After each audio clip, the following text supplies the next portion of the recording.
നമസ്കാരം. ഇന്ന് നമ്മൾ എബിഒ ആൻറ്റിജൻസിൻ്റെയും എബിഒ ആൻറ്റിബോഡീസിൻ്റെയും കുറച്ച് ക്യാരക്ടറിസ്റ്റിക്സ് ആണ് പറയാൻ പോകുന്നത്. അപ്പോൾ ആദ്യം നമുക്ക് എബിഒ ആൻറ്റിജൻസിൻ്റെ ക്യാരക്ടറിസ്റ്റിക്സ് ആണ് നോക്കുന്നത്. അത് പറയുന്നതിൻ്റെ മുന്നേ നമുക്ക് എബിഒ ആൻറ്റിജൻസും നമ്മുടെ RBC മെംബ്രെയിനും തമ്മിലുള്ള റിലേഷൻ നമുക്കറിയണം. അപ്പോൾ RBC മെംബ്രെയിൻ്റെ സ്ട്രക്ചർ ഞാൻ ചെറുതായിട്ടൊന്ന് പറയാൻ പോവാണ്. അപ്പോൾ RBC മെംബ്രെയിൻ്റെ സ്ട്രക്ചറിൻ്റെ ഒരു ചെറിയൊരു പിക്ചറാണ് അതുള്ളതിൽ. ഇതിൽ നിങ്ങൾക്ക് ബൈലിപ്പിഡ് ലെയർ കാണാം, അതിൽ ഇൻറ്റഗ്രേറ്റഡ് പ്രോട്ടീൻസിനെ കാണാം, ഇൻറ്റേർണൽ പ്രോട്ടീൻസിനെ കാണാം, A ആൻറ്റിജനെയും B ആൻറ്റിജനെയും O ആൻറ്റിജനെയും ഒക്കെ റെപ്രസെൻ്റ് ചെയ്തിട്ടുള്ളതും RH-D ആൻറ്റിജനെ റെപ്രസെൻ്റ് ചെയ്തിട്ടുള്ളതൊക്കെ ഈ പിക്ചറിൽ ഡയഗ്രമാറ്റിക് ആയിട്ട് അടയാളപ്പെടുത്തിയിട്ടുണ്ട്. RBC മെംബ്രെയിൻ ഒരു പ്ലിയബിൾ മെംബ്രെയിനാണ്. അതാണ് RBCൻ്റെ ക്യാരക്ടറിസ്റ്റിക് ആയിട്ടുള്ള ഷേപ്പ് നിലനിർത്തുന്നത്. ഓക്കെ, ഈ RBC മെംബ്രെയിൻ്റെ ഉൾവശത്ത് സൈറ്റോസ്കെലിറ്റൻ എന്ന് പറഞ്ഞുള്ള ഒരു ഭാഗമുണ്ട്, സൈറ്റോസ്കെലിറ്റൻ. ഈ സൈറ്റോസ്കെലിറ്റനിൽ ആൽഫ സ്പെക്ട്രിനും ബീറ്റ സ്പെക്ട്രിനും ഉണ്ട്. ഈ പ്രോട്ടീനാണ് RBCൻ്റെ സ്ട്രക്ചറെ മെയിൻറ്റെയിൻ ചെയ്യുന്നത്. അതേപോലെ തന്നെ ഈ സൈറ്റോസ്കെലിറ്റനാണ് നാരോ ആയിട്ടുള്ള ക്യാപ്പിലറീസിലൂടെ RBC കടന്നു പോകുന്ന സമയത്ത് RBCനെ ചുരുങ്ങാൻ സഹായിക്കുന്നതൊക്കെ. RBC മെംബ്രെയിൻ കമ്പോസ് ചെയ്തിട്ടുള്ളത് 40% ലിപ്പിഡ്സ് കൊണ്ടും പ്രോട്ടീൻ 50%, കാർബോഹൈഡ്രേറ്റ് 10%. പ്രോട്ടീൻ കൊണ്ടും ലിപ്പിഡ് കൊണ്ടും കാർബോഹൈഡ്രേറ്റ് കൊണ്ടൊക്കെയാണ് ഈ RBC മെംബ്രെയിൻ കമ്പോസ് ചെയ്തിട്ടുള്ളത്. RBC മെംബ്രെയിൻ എല്ലാ സെൽ മെംബ്രെയിനും പോലെ തന്നെ അതൊരു ഇൻ്റർഫേസ് ആയിട്ട് ആക്ട് ചെയ്യുക.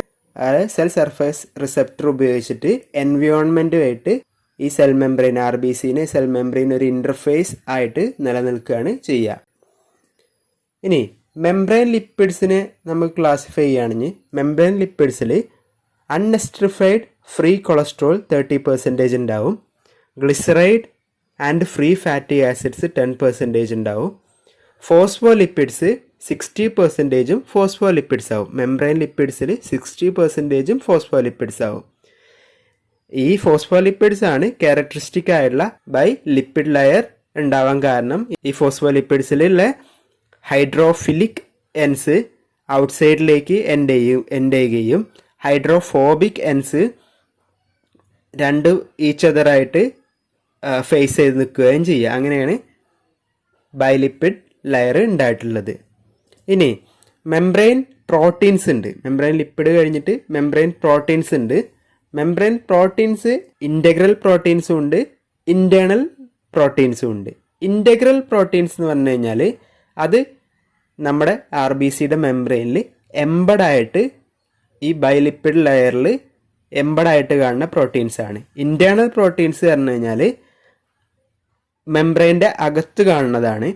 അതാണ് മെംബ്രെയിൻ ഇലാസ്റ്റിസിറ്റിക്കും സ്റ്റെബിലിറ്റിക്കും കാരണമായിട്ടുള്ളത്. എക്സാമ്പിൾ ഞാൻ നേരത്തെ പറഞ്ഞു, സ്പെക്ട്രിനൊക്കെ പോലെയുള്ള സൈറ്റോസ്കെലിറ്റൻ ഉണ്ടാക്കിയിട്ടുള്ള പ്രോട്ടീനുകൾ. ഇൻ്റഗ്രൽ പ്രോട്ടീൻസിൽ മെയിൻ വരുന്നതാണ് ബാൻഡ് 3 പ്രോട്ടീന്, ഗ്ലൈക്കോഫോറിൻ, അക്വാപോറിൻ. ഇൻറ്റേർണൽ പ്രോട്ടീൻസിൽ വരുന്നതാണ് സ്പെക്ട്രിൻ, ആക്ടിൻ, ആക്ടിനെ ബാൻഡ് 5 പ്രോട്ടീൻ എന്ന് പറയും, പ്രോട്ടീൻ 4.1, പെല്ലഡിൻ ബാൻഡ് 4.2 എന്നും പറയും, ആൻകൈറിൻ, അഡൂസിൻ, ട്രോപ്പോമയോസിൻ, ട്രോപ്പോമോഡുലിൻ. ഇത്രയാണ് മെംബ്രെയിൻ്റെ കാര്യം പറയുകയാണെങ്കിൽ. ഇനി എബിഒ ബ്ലഡ് ഗ്രൂപ്പ് ആൻറ്റിജൻസ് മെംബ്രെയിനായിട്ട് എങ്ങനെ റിലേഷൻ വരുന്നതെന്ന് വെച്ച് കഴിഞ്ഞ് കഴിഞ്ഞാൽ കാർബോഹൈഡ്രേറ്റ്സുമായിട്ടാണ് റിലേഷൻ വരുന്നത്. നമ്മൾ ലിപ്പിഡ് പറഞ്ഞു, പ്രോട്ടീൻ പറഞ്ഞു, ബാക്കി വരുന്ന കാർബോഹൈഡ്രേറ്റ് ആണ്. ഈ കാർബോഹൈഡ്രേറ്റിനായിട്ടാണ് നമ്മുടെ എബിഒ ബ്ലഡ് ഗ്രൂപ്പ് ആൻറ്റിജൻസിന് റിലേഷൻ വരുന്നത്. അത് ഈ കാർബോഹൈഡ്രേറ്റ് എന്ന് പറഞ്ഞു കഴിഞ്ഞാൽ ഒലിഗോസാക്രൈഡ്സ് ആണ്, അതായത് ഷോർട്ട് ചെയിൻ ഷുഗേഴ്സ് ആണ്. അത് ഗ്ലൈക്കോ ഫിഞ്ചിയോ ലിപ്പിഡ്സിനായിട്ട് മെംബ്രെയിനിലുള്ള ഗ്ലൈക്കോ ഫിഞ്ചിയോ ലിപ്പിഡ്സിനായിട്ട് അറ്റാച്ച് ചെയ്തിരിക്കുന്ന ഒലിഗോസാക്രൈഡ്സ് ആണ്. അതാണ് എബിഒ ആൻറ്റിജൻസ് ആയിട്ട് കൺവേർട്ട് ചെയ്യണത്. ഈ ഒരു കാർബോഹൈഡ്രേറ്റ് വിത്ത് ഗ്ലൈക്കോഫിഞ്ചിയോ ലിപ്പിഡ്സ് അറ്റാച്ച് ചെയ്തിരിക്കുക ചെയ്യുക മെംബ്രെയിനിൽ ഒരു ആനയോൺ എക്സ്ചേഞ്ചറും പ്രോട്ടീൻ 4.5ഉം ലിപ്പിഡ്സുമായിട്ട് ഒരു കോംപ്ലക്സ് രൂപത്തിൽ അറ്റാച്ച് ചെയ്തിട്ടാണ് മെംബ്രെയിൻ്റെ പുറത്ത് ഈ ആൻറ്റിജൻസൊക്കെ ഉണ്ടാവുക. ഇതാണ് നമ്മുടെ ABO ആൻറ്റിജൻസിന് RBC മെംബ്രെയിനുമായിട്ടുള്ള റിലേഷൻ എന്ന് പറയുന്നത്. ABH ആൻറ്റിജൻസ് എല്ലാ ടിഷ്യൂലും പ്രസൻ്റ് ആണ്, ബോഡി ഫ്ലൂയിഡ്സിലും പ്രസൻ്റ് ആണ്, എക്സെപ്റ്റ് CNS സെൻട്രൽ നെർവ് സിസ്റ്റത്തിൽ ഇത് പ്രസൻ്റ് അല്ല. അതായത് CSFൽ ഉണ്ടാവില്ല, സെൻട്രൽ നെർവ് ടിഷ്യൂലും ഉണ്ടായിരിക്കില്ല. ഇങ്ങനെ ABH ആൻറ്റിജൻസ് സലൈവയിലൂടെയും ബോഡി ഫ്ലൂയിഡ്സിലൂടെയും സെക്രീഷൻ ചെയ്യുന്നതിനെ കൺട്രോൾ ചെയ്യുന്ന ജീനാണ്, ജീൻ അല്ലീലാണ് SC എന്ന് പറയുന്നത്. Capital S small e and small s small e, SC ജീന്. ഇതിനെയാണ് സെക്രീറ്റർ ജീൻ എന്ന് പറയുന്നത്. ഇത് നമ്മൾ ബയോകെമിസ്ട്രി പറഞ്ഞപ്പോൾ പറഞ്ഞു FUT2 എന്നും പറയാം. ക്രോമസോം നമ്പർ 19 FUT ഫ്യൂക്കോസെൽ ട്രാൻസ്ഫറേസ് 2 എന്നറിയപ്പെടുന്നത് ഈ സെക്രീറ്ററി ജീനിനെയാണ്. AO BO അല്ലെങ്കിൽ HO ഏതെങ്കിലും ഒന്ന് അല്ലെങ്കിൽ എല്ലാതും സലൈവിലൂടെ സെക്രീറ്റ് ചെയ്യുന്ന സമയത്ത് അങ്ങനെയുള്ള ആളുകളെയാണ് നമ്മൾ സെക്രീറ്റേഴ്സ് എന്ന് പറയുന്നത്. സെക്രീറ്റേഴ്സ് ഏകദേശം 80% ആൾക്കാരും സെക്രീറ്റേഴ്സ് ആയിരിക്കും. അവരുടെ ജനറ്റിക് എക്സ്പ്രഷൻ ഒന്നെങ്കിൽ SC അതായത് ക്യാപിറ്റൽ S സ്മാൾ e അതിൻ്റെ പേരായിട്ടുള്ള ഹോമോസൈഗസ് ആയിട്ടുള്ള SC ആയിരിക്കാം, അല്ലെങ്കിൽ ഹെട്രോസൈഗസ് ആയിട്ടുള്ള SC ആയിരിക്കാം. ഹോമോസൈഗസ് ഹെട്രോസൈഗസ് എന്താണെന്ന് നിങ്ങൾക്ക് അറിയാമെന്ന് ഞാൻ വിചാരിക്കുന്നു. ഇത് രണ്ടും വന്നു കഴിഞ്ഞാലും സെക്രീറ്റർ ആവും. അതായത് ഇവിടെ ഒരു പിക്ചർ ഉണ്ട്, അതിൽ കാണിക്കുന്നത് അറിയാം. FUT2 ജീൻ, അതായത് ഈ SC ജീന് ആക്റ്റീവ് ആണെങ്കിൽ അത് അതിൻ്റെ പ്രൊഡക്റ്റ് ഉണ്ടാക്കും. ആ പ്രൊഡക്റ്റ് പറഞ്ഞാൽ H സബ്സ്റ്റൻസിൻ്റെ പ്രൊഡക്റ്റ് ആയിരിക്കും. H സബ്സ്റ്റൻസിനെ ഫ്രീ ആയിട്ട് ഉണ്ടാക്കും. അവിടെ ഏത് ജീനാണ്, ഇപ്പം ഞാൻ ABO ജീൻ എന്നാണ് കാണിച്ചിട്ടുള്ളത്, അതിൽ A ജീനാണോ B ജീനാണോ ആക്റ്റീവ് വെച്ചാൽ അതിനനുസരിച്ചുള്ള പ്രൊഡക്റ്റ് ഉണ്ടാക്കും. ആ പ്രൊഡക്റ്റും H സബ്സ്റ്റൻസും ചേർന്നിട്ട് സെക്രീറ്ററി ആൻറ്റിജൻസിനെ സെക്രീറ്റ് ചെയ്യും. അതായത് സെക്രീറ്ററി ആൻറ്റിജൻസ് പുറത്തേക്ക് ഫ്ലൂയിഡ്സിൽ സെക്രീറ്റ് ചെയ്യും, സലൈവയിലേക്ക് സെക്രീറ്റ് ചെയ്യും. ഓക്കെ, ഇനി ഈ AB ജീന് ആക്റ്റീവ് അല്ലെങ്കിൽ FUT2 ആക്റ്റീവ് ആണെങ്കിലും H സബ്സ്റ്റൻസ് മാത്രമായിട്ട് പുറത്തേക്ക് വരും. അപ്പോൾ H ആൻറ്റിജനെ നമുക്ക് സലൈവയിൽ കാണാം. അങ്ങനെ ആയാലും അവർ സെക്രീറ്ററാണ്. ഓക്കെ, ഇനി നോൺ സെക്രീറ്റേഴ്സ് 20% ഉണ്ട്. അത് ഹോമോസൈഗസ് സ്മാൾ SC കണ്ടീഷനായിരിക്കും. അവിടെ FUT2ൻ്റെ ആക്ഷൻ ഉണ്ടായിരിക്കില്ല. അപ്പോൾ FUT1 ജീൻ ആണ് ആക്ടിവേറ്റ് ചെയ്യുക. FUT1 ജീന് അതിൻ്റെ H സബ്സ്റ്റൻസും ABO ജീന് അതിൻ്റെ സബ്സ്റ്റൻസുകളൊക്കെ ഉണ്ടാക്കുക, ആൻറ്റിജൻസൊക്കെ ഉണ്ടാക്കുക. അത് സ്റ്റിക്കി ആൻറ്റിജൻസിന് ഉണ്ടാക്കുക, അതായത് മെംബ്രെയിൻ ബോണ്ട് ആൻറ്റിജൻസിന് ഉണ്ടാക്കും. ഇപ്പം നോൺ സെക്രീറ്റേഴ്സിൽ സെക്രീറ്ററി ആൻറ്റിജൻസ് ഒന്നും ഉണ്ടായിരിക്കില്ല. A ഗ്രൂപ്പിൻ്റെയും AB ഗ്രൂപ്പിൻ്റെയും B ഗ്രൂപ്പിൻ്റെയും സബ് ഗ്രൂപ്പുകളെയാണ് നമ്മൾ ഇനി പറയാൻ പോണത്. എക്കും ABക്കും, A ഗ്രൂപ്പിനും AB ഗ്രൂപ്പിനും അതിൻ്റെ സബ് ഗ്രൂപ്പായിട്ട് A ഗ്രൂപ്പിനെയും AB ഗ്രൂപ്പിനെയും അതിൻ്റെ സബ് ഗ്രൂപ്പായിട്ട് A1 A2 എന്നും A1B A2B എന്നും പറഞ്ഞുകൊണ്ട് നമ്മൾ ക്ലാസിഫൈ ചെയ്തിട്ടുണ്ട്. അത് എങ്ങനെ ക്ലാസിഫൈ ചെയ്തിട്ടുള്ളത് വെച്ച് കഴിഞ്ഞാൽ A1 ലെക്റ്റിൻ എന്ന് പറഞ്ഞുള്ള റിയേജൻ്റ് ഉണ്ട്, ആൻറ്റി A1 ലെക്റ്റിൻ എന്ന് പറഞ്ഞുള്ള റിയേജൻ്റ് ഉണ്ട്. ആ റിയേജൻറ്റിനായിട്ടുള്ള ഈ ഗ്രൂപ്പുകളുടെ റിയാക്ഷൻ നോക്കിയിട്ടാണ് നമ്മൾ സബ് ഗ്രൂപ്പിനെ ക്ലാസിഫൈ ചെയ്തിട്ടുള്ളത്. ഏകദേശം 80% ഗ്രൂപ്പ് Aയും ഗ്രൂപ്പ് ABയും അതിൻ്റെ സബ് ഗ്രൂപ്പായ A1ഉം A1Bയും ആണ്. അതായത് നമ്മൾ കോമൺ A എന്ന് പറയുന്നത് A1ഉം കോമൺ AB എന്ന് പറയുന്ന ഗ്രൂപ്പുകാർ A1Bയും ആണ്. ഈ A1 ഗ്രൂപ്പുകാരും A1B ഗ്രൂപ്പുകാരും anti A1 ലെക്റ്റിനായിട്ട് reaction തരും. 20% A ഗ്രൂപ്പുകാർ റെപ്രസെൻ്റ് ചെയ്യണത് A2 അല്ലെങ്കിൽ A2B എന്ന ഗ്രൂപ്പുകളിലാണ്. അവരുടെ RBC ആൻറ്റി A1 ലെക്റ്റിനായിട്ട് റിയാക്ട് ചെയ്യുന്നത് ഫെയിലർ ആയിരിക്കും, റിയാക്ഷനൊന്നും തരൂല. ഒരു ഇൻഡിവിജ്വലിന് സബ് ഗ്രൂപ്പായുള്ള A2ഉം A2B ആണെങ്കിൽ അവരുടെ ശരീരത്തിൽ ആൻറ്റി A1 സിറം ഉണ്ടാവാം. ഓക്കെ, അതായത് ഞാൻ പറഞ്ഞു, നമുക്ക് എല്ലാവർക്കും അറിയാം ഒരാളുടെ ശരീരത്തിലുള്ള ആൻറ്റിജനെതിരെ അയാളുടെ ശരീരത്തിന് ആൻറ്റിബോഡി ഉണ്ടാവില്ല. എക്സാമ്പിൾ, എ ഗ്രൂപ്പുള്ള ഒരാളുടെ ശരീരത്തിൽ ആൻറ്റിജൻ എ ആണ്. അപ്പോൾ അതിനെതിരെയുള്ള ആൻറ്റിബോഡി ആയിട്ടുള്ള ആൻറ്റിബോഡി എ ഒരിക്കലും ഉണ്ടാവില്ല. ആൻറ്റിബോഡി ബി ആണ് ഉണ്ടാവുന്നത്. അതുപോലെ തന്നെ സബ് ഗ്രൂപ്പായിട്ടുള്ള A2 അല്ലെങ്കിൽ A2B ഗ്രൂപ്പും വരുന്ന സമയത്ത് അവരുടെ ആൻറ്റിജൻ A2 അല്ലെങ്കിൽ A2B ആൻറ്റിജൻ ആണ്. അപ്പോൾ അതിനെതിരെയുള്ള ആൻറ്റിബോഡി അല്ലാതിരിക്കുള്ളൂ. പക്ഷേ നമുക്ക് ഡിറ്റക്റ്റ് ചെയ്യുന്ന ക്വാണ്ടിറ്റിയിൽ നമുക്ക് എന്ത് കാണുന്നുണ്ട്? ആൻറ്റി A1 കണ്ടുവരുന്നുണ്ട്. പക്ഷേ ഈ ആൻറ്റിബോഡീസ് യൂഷ്വലി വീക്കായിരിക്കും. അതിന് ബ്ലഡ് ട്രാൻസ്ഫ്യൂഷനിൽ നമ്മൾ ബ്ലഡ് സെലക്ട് ചെയ്യണതിൽ ഒരു നിർണായക പങ്കുമില്ല, അതിനൊരു ഇമ്പോർട്ടൻസും ഇല്ല.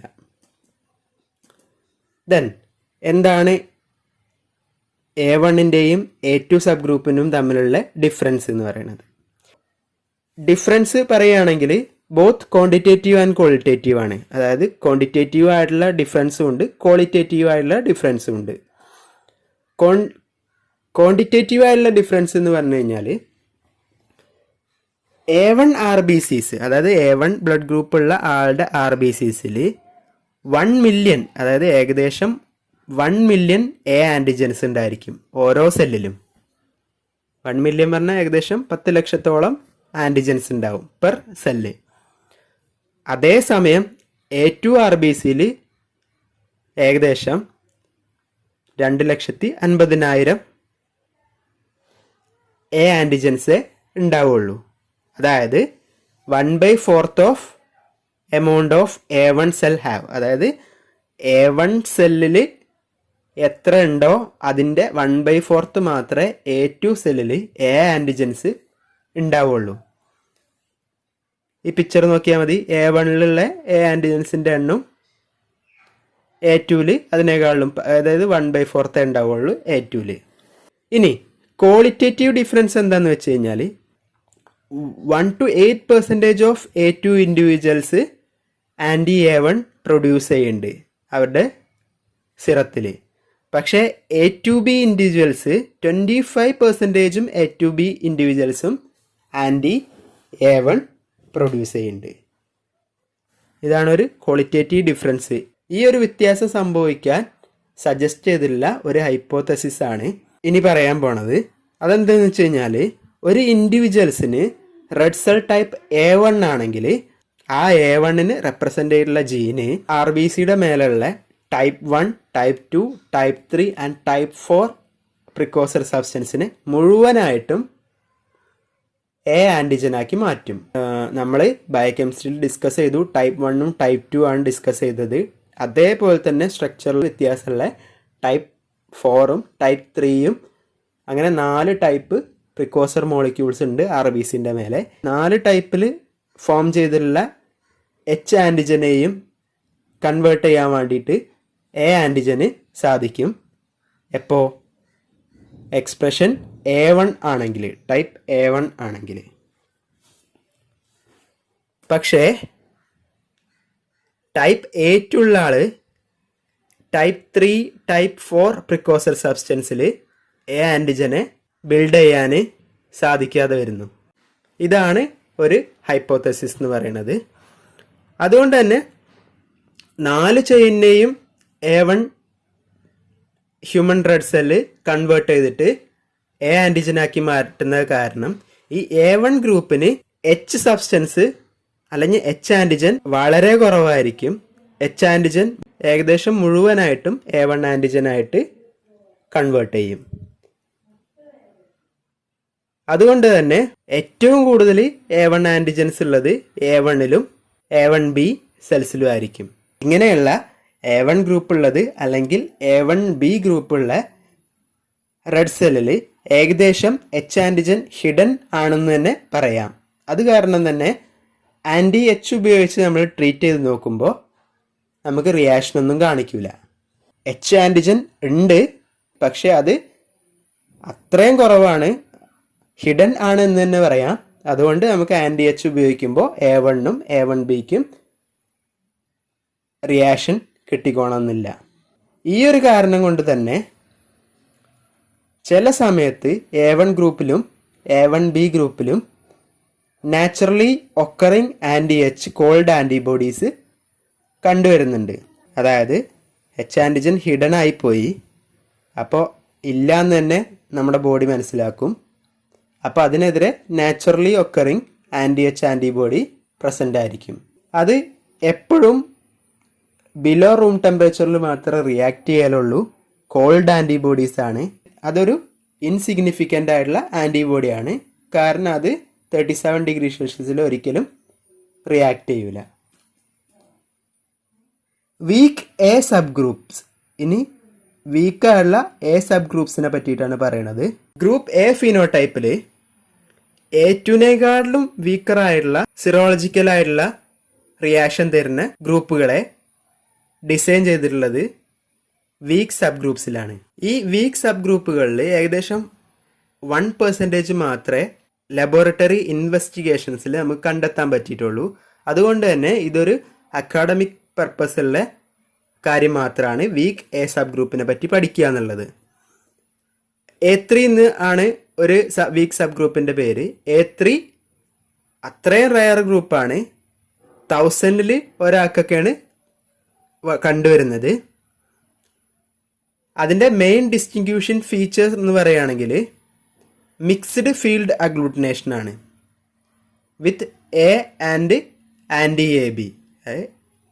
ആൻറ്റി എയുമായിട്ടും ആൻറ്റി AB ആയിട്ടും ഒരു മിക്സ്ഡ് ഫീൽഡ് അഗ്ലൂട്ടിനേഷൻ ഉണ്ടാവുകയാണ്. AX അല്ലെങ്കിൽ AO അതും ഒരു റയർ സബ് ഗ്രൂപ്പാണ്. മറ്റതിനേക്കാളും റയറാണ്. 40,000-ൽ ഒരാൾക്ക് എന്നുള്ള രീതിയിലാണ്. മെയിനായിട്ട് തിരിച്ചറിയാനുള്ള ഫീച്ചർ എന്താണെന്ന് വെച്ച് കഴിഞ്ഞാൽ AXL A ആൻറ്റിജൻ വളരെ വീക്കായിരിക്കും. എപ്പോഴും ആൻറ്റി AB ഉപയോഗിക്കുമ്പോൾ മാത്രമേ A ആൻറ്റിജനെ അതിൽ ഡിറ്റക്റ്റ് ചെയ്യാൻ പറ്റുള്ളൂ. അതുപോലെ തന്നെ ഈ AX ഗ്രൂപ്പുള്ള ആളുടെ സിറത്തിൽ ആൻറ്റി A1 പ്രസൻ്റ് ആയിരിക്കും ചെയ്യും. ആൻറ്റി AB ഗ്രൂപ്പിംഗ് ചെയ്യുമ്പോൾ യൂസ് ചെയ്തിട്ടില്ലെങ്കിൽ AXLനെ നമുക്ക് മിസ് ചെയ്യും. ഫാൾസ് റിസൾട്ടായിട്ട് ഗ്രൂപ്പ് O എന്ന് നമ്മൾ കൊടുക്കും. A ഇൻ്റർമീഡിയറ്റ് ആണ് അടുത്തത്. A ഇൻ്റർമീഡിയറ്റ് എന്ന് പറഞ്ഞു കഴിഞ്ഞാൽ AXൻ്റെ അതേപോലെ തന്നെ നടക്കുന്നതാണ്. ഇതൊരു ഇൻ്റർമീഡിയറ്റ് ആണ്. A1-ൻ്റെയും A2-ൻ്റെയും ഇൻ്റർമീഡിയറ്റ് ആയിട്ടാണ് നടക്കുന്നത്. AM ആണ് അടുത്തത്. AM is A very rare sub ഗ്രൂപ്പാണ്. അതിൻ്റെ തിരിച്ചറിയാനുള്ള ഫീച്ചേഴ്സ് എന്താണെന്ന് വെച്ച് കഴിഞ്ഞാൽ ആൻറ്റി A-നായിട്ട് ഒരു റിയാക്ഷൻ ഉണ്ടായിരിക്കില്ല. അതേമാതിരി തന്നെ ആൻറ്റി AB-നായിട്ടും ഒരു റിയാക്ഷൻ ഉണ്ടായിരിക്കില്ല. സിറത്തിൽ ആൻറ്റി A1 പ്രസൻ്റ് ആവില്ല. അങ്ങനെ അതിനെ തിരിച്ചറിയാൻ അത്രയും ബുദ്ധിമുട്ടുമാണ്, റയറുമാണ്. ആൻറ്റി A1-നായിട്ട് റിയാക്ഷൻ തരില്ല, ആൻറ്റി A-നായിട്ട് റിയാക്ഷൻ തരില്ല, ആൻറ്റി AB-നായിട്ട് റിയാക്ഷൻ തരില്ല. സിറത്തിൽ ആൻറ്റി A1 ഉണ്ടാവില്ല. അതാണ് AM ഗ്രൂപ്പ്. ഓക്കെ, വേറെ കുറേ A സബ് ഗ്രൂപ്പുകളാണ് പറയാൻ പോണത്. അതിൻ്റെ പേര് മാത്രമേ പറയുന്നുള്ളൂ. A4, ABANTU, AFIN, AEL, ACL, AND, AY and A weak. ഇത്രയും സബ് ഗ്രൂപ്പുകളുടെ പേരിൽ അറിയപ്പെടുന്നുണ്ട്. ഇനി ഗ്രൂപ്പ് ബിൻ്റെ സബ് ഗ്രൂപ്പുകൾ എന്ന് പറഞ്ഞു കഴിഞ്ഞാൽ അത്ര റയറായിരിക്കും. BMO BXO ആവാം. ബിയുടെ സബ് ഗ്രൂപ്പ് നമ്മൾ ഡിറ്റക്റ്റ് ചെയ്യുക എങ്ങനെയാണെന്ന് വെച്ച് കഴിഞ്ഞാൽ ആൻറ്റി B ആയിട്ടും ആൻറ്റി AB ആയിട്ടും സെല്ല് റിയാക്ട് ചെയ്യുമ്പോൾ അതിൻ്റെ റിയാക്ഷൻസിലുള്ള വേരിയേഷൻസ് അനുസരിച്ച് നോക്കിയിട്ടാണ് നമ്മൾ ഈ ബിയുടെ സബ് ഗ്രൂപ്പിനെ ഡിറ്റക്റ്റ് ചെയ്യുന്നത്. ഇനി characteristics of ABO antibodies. ABO antibodies naturally occurring antibodies ആണ്. ഈ ആൻറ്റിബോഡീസ് ജനിച്ചതിന് 3-4 മാസങ്ങൾക്ക് ശേഷം മാത്രമേ ഡെവലപ്പ് ചെയ്ത് വരുള്ളൂ. ഒരു 5 to 10 ഇയേഴ്സ് ആകുമ്പോഴേക്കിനും അത് പീക്ക് ലെവലിലെത്തും. അതുപോലെ തന്നെ ഇത് ഗ്രാജുവലായിട്ട് കുറഞ്ഞ് വരികയാണ് ചെയ്യുക നമ്മളെ വയസ്സ് കൂടി പോകുന്നിടത്തോളം കാലം. അപ്പോൾ ഓൾഡ് ഏജിൽ വീക്കായിട്ടുള്ള ABO ആൻറ്റിബോഡീസ് മാത്രമേ ഉണ്ടാവുള്ളൂ. അതുകൊണ്ട് തന്നെ ഈ 3 to 4 months കഴിഞ്ഞ് കഴിഞ്ഞാൽ കുട്ടികളിൽ ഇത് കാണുള്ളൂ എന്നുള്ളത് കൊണ്ട് തന്നെ കോഡ് ബ്ലഡിൽ നമ്മൾ റിവേഴ്സ് ഗ്രൂപ്പിംഗ് ചെയ്യുമ്പോൾ നമുക്ക് ആൻറ്റിബോഡീസ് കിട്ടുകയാണെങ്കിൽ അത് മെറ്റേണൽ ഒറിജിൻ ആണെന്ന് നമ്മൾ മനസ്സിലാക്കണം. ABO ആൻറ്റിബോഡീസ് യൂഷ്വലി IgM ടൈപ്പാണ്. പക്ഷേ എന്നിരുന്നാലും IgG ക്ലാസ്സും കണ്ടുവരുന്നുണ്ട്. അത് O ഗ്രൂപ്പ് ഇൻഡിവിജ്വൽസിലാണ്. അങ്ങനെ IgG ക്ലാസ് ആൻറ്റിബോഡീസ് കാണുന്ന O ഗ്രൂപ്പ് ഇൻഡിവിജ്വൽസിൽ ഹൈ ടൈറ്റർ ആൻറ്റി-Aയും ആൻറ്റി-Bയും ഉണ്ടായിരിക്കും. ഈ ഹൈ ടൈറ്റർ ആൻറ്റി-Aയും ആൻറ്റി-Bയും ഉണ്ടായിരിക്കും മാത്രമല്ല IgM ടൈപ്പും ഉണ്ടാവുക, IgG ടൈപ്പും ഉണ്ടാവുക. ഇങ്ങനത്തെ O ഗ്രൂപ്പ് ഇൻഡിവിജ്വൽസിനെയാണ് high titre O group individuals എന്ന് പറയുന്നത്. അതുപോലെ തന്നെ ഡേഞ്ചറസ് O ഗ്രൂപ്പ് എന്ന് പറയുന്നതും ഇവരെയാണ്. ഈ ഹൈ ടൈറ്റർ 3 സിറ്റുവേഷനുകളിൽ ഇമ്പോർട്ടൻ്റ് ആണ്. ഒന്നാമത്തത് എന്ന് പറഞ്ഞു കഴിഞ്ഞാൽ നമ്മൾ O ഗ്രൂപ്പ് ഇൻഡിവിജ്വൽസിനെ യൂണിവേഴ്സൽ ഡോണറായിട്ട് യൂസ് ചെയ്യാൻ തിരഞ്ഞെടുക്കുകയാണെങ്കിൽ. രണ്ടാമത്തത്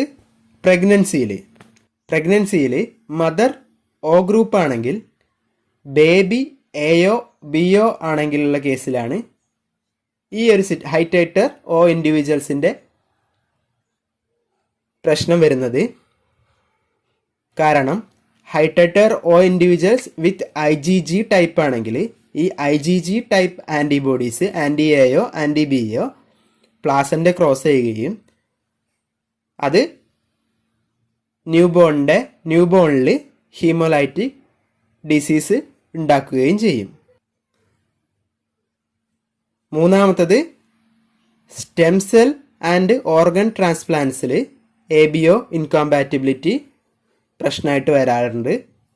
അതായത് O ഗ്രൂപ്പ് ഇൻഡിവിജ്വൽ സ്റ്റെം സെല്ലോ ഓർഗനോ ട്രാൻസ്പ്ലാന്റ് ചെയ്യുമ്പോൾ അയാൾ ഹൈ ടൈറ്റർ ആണെങ്കിൽ ഇതേ പ്രോബ്ലം സംഭവിക്കും. ABO ആൻറ്റിബോഡീസ് റാപ്പിഡ് ഇൻട്രാവാസ്കുലാർ ഹീമോലൈസിസിന് കാരണമായിട്ടുള്ള ആൻറ്റിബോഡീസാണ്. ഒരു തെറ്റായുള്ള ABO ഗ്രൂപ്പ് ഒരാളിലേക്ക് നമ്മൾ ട്രാൻസ്ഫ്യൂസ് ചെയ്ത് കഴിഞ്ഞ് കഴിഞ്ഞാൽ ഉടനെ തന്നെ ഇൻട്രാവാസ്കുലാർ ഹീമോലൈസിസ് സംഭവിക്കുകയും പേഷ്യൻറ്റിൻ്റെ ഡെത്ത് സംഭവിക്കുകയും ചെയ്യും.